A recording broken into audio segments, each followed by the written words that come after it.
ચાલો મિત્રો, આજે હળદીનું શાક બનાવીએ. ચાલો તો પહેલાં હળદી લઈ લેવાની અને લીલું શાકભાજી લઈ લેવાનું. એમાં ધોણા, વટોણા, કોથમીર, લીલા મરચાં, ડુંગળી અને ચલો હળદી પીસી દઈએ. પીસવાનું કામ ચાલુ થઈ ગયું છે. અમારી હળદી પીસીની રેડી થઈ ગઈ છે. ચલો હવે શાકભાજી કટિંગ કરી દઈએ. પહેલાં ડુંગળી કટિંગ કરી દઈએ. ડુંગળી કટિંગ કરવાનું કામકાજ ચાલુ છે. ચલો ડુંગળી કટિંગ થઈ. ચલો તો હવે લસણ કટિંગ કરી દઈએ.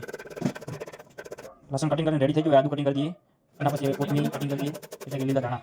ચલો હવે અમારું શાકભાજી રેડી તૈયાર થઈ ગયું છે. ચલો તો હવે ગરમ પાણીમાં વટોણા બાફવા મૂકી દીધા અને હવે લસણ, લીલા મરચાં અને આદુનો પેસ્ટ કરી દઈએ. અમારો ઓલરેડી પેસ્ટ તૈયાર થઈ ગયો છે. હવે સૂકી ડુંગળીનો પેસ્ટ કરી દઈએ.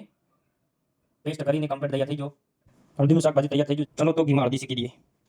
પહેલાં તો ઘી નાખી દેવાનું. ઘી નાખ્યા પછી સગડો ચાલુ કરી દેવાનો. થોડું ઘી ગરમ થયા પછી અંદર હળદી નાખી દેવાની પીસેલી. 10-15 મિનિટ શેકા દેવાની, લાલ થાય ત્યાં સુધી. શેકાઈ જાય પછી તો શેકાઈને અમારે કમ્પ્લીટ હળદી રેડી થઈ ગઈ છે. ચલો હવે એને બહાર નીકાળીએ.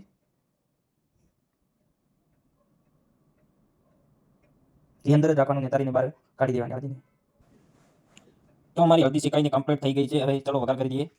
સગડા ઉપર તપેલું મૂકી દીધું અને એમાં ઘી નાખી દેવાનું. જે ઘી હળદીમાં શેકાવામાં વાપરેલું છે તે ઘી નાખી દેવાનું અને ઘી ગરમ થઈ ગયું એટલે હવે જીરું નાખી દેવાનું. થોડી વાર શેકાવા દેવાનું અને પછી ડુંગળીનો પેસ્ટ નાખી દેવાનો. પેસ્ટ શેકાઈ ગયો. હવે આદુ મરચાં અને લસણનો પેસ્ટ નાખી દેવાનો અને થોડી વાર શેકાવા દેવાનો. મસ્ત શેકાઈને કમ્પ્લીટ થઈ ગયું. હવે મસાલા કરી દઈએ. મરચું, મીઠું ને ધાણા જીરું. એના પછી દહીં નાખી દેવાનું. દહીં નાખીને કમ્પ્લીટ થઈ ગયું. હવે લીલું લસણ નાખી દેવાનું અંદર. નાખી દીધું, થોડી વાર શેકા દેવાનું. શેકાઈને કમ્પ્લીટ થઈ ગયું. હવે ટેસ્ટ માટે મરચું ને કસ્તુરી મેથી નાખી દેવાની. હળદીનો મસાલો કમ્પ્લીટ થઈ ગયો એટલે હળદી નાખી દેવાની અંદર. હળદી નાખી દીધી અંદર. હવે વટોણા નાખી દેવાના. વટોણા નાખી દેવાના. હવે દહીં નાખી દેવાનું. દહીં નાખીને થોડું મિક્સ કરી દેવાનું. પાછળથી હવે થોડું ઘી નાખી દેવાનું અંદર. ઘી નાખીને મસ્ત મિક્સ કરી દેવાનું. થોડી વાર ઉકળવા દેવાની. એના પછી થોડી કોથમીર એડ કરી દેવાની એટલે કે સારો ટેસ્ટ આવે. કોથમીર નાખી દીધી અંદર અને હળદી તૈયાર થઈ ગઈ અમારી. થોડો અંદર દહીંનો મચકો નાખી દેવાનો પાછળથી. મચકો નાખીને કમ્પ્લીટ અમારી હળદી તૈયાર થઈ ગઈ. વિડીયો ગમ્યો હોય તો લાઈક, શેર અને અમારી ચેનલને સબસ્ક્રાઇબ કરવાનું ભૂલશો નહીં મિત્રો. જય માતાજી.